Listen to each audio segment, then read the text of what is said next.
আলেকুজ্জামান doctor, সে বলেছিল একটা আসনও ঢাকায় দেওয়া হবে না এবং সাইজ করে দেওয়া হবে। তার মানে কি, তাদের কাছে পুরো মেসেজ ছিল, তারা যে ষড়যন্ত্র করেছিল, যে লবিস্ট নিয়োগ করে এগুলো করেছিল, সেতে তারা সাকসেস।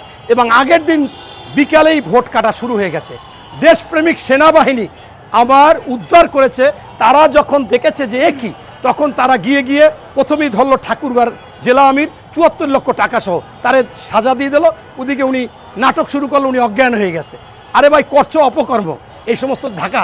এরপরই সূত্রপুর থানার আমির, সে আবার প্যাকেটে প্যাকেটে টাকা ঢুকায়, এরাও ধরিয়া জরিমানা। সারা বাংলাদেশে এটা করার পরে যে ভোট কাটছে সেটা তো আর জানানো যায় না। ওনারা যাইতে বলছে যে আপনি প্রিজাইডিং অফিসার, আপনি কেন জামাতের রোকনের বাড়িতে ঘুমে, আপনার ব্যালট নিয়ে এখানে কেন আসছেন? আপনারা দেখেছেন, জাতি দেখেছে, তাই ম্যানেজ করতে চেয়েছিল তারা। আল্লাহ এই দেশপ্রেমিক সেনাবাহিনী ৭১ সালেও ভূমিকা নিয়েছে, ৯০তেও ভূমিকা নিয়েছে, এই ২৪শেও তারা ভূমিকা নিয়েছে, নতুবা আমরা এত সফল হতে পারতাম না। আমি প্রতিদিন ছিলাম। তাই তারা এটা ঠেকানোর কারণে আমি ওই ভাইদেরকে বলি, যারা বলে যে এত ভোট জামাত পাইলো কেমনে, আমাকেও তো বলে, আমির বলে যে ওনারে বলে, আর আমারে বলে যে জামাত বাংলাদেশে কেমনে ভোট পায়। তখন আমি এই ব্যাখ্যাটাই তাদের দিই যে ভাই, ভোট তো কাইটে ফেলাইছে আগের দিন, কোথাও ১৫%, কোথাও 20%, কোথাও 30%।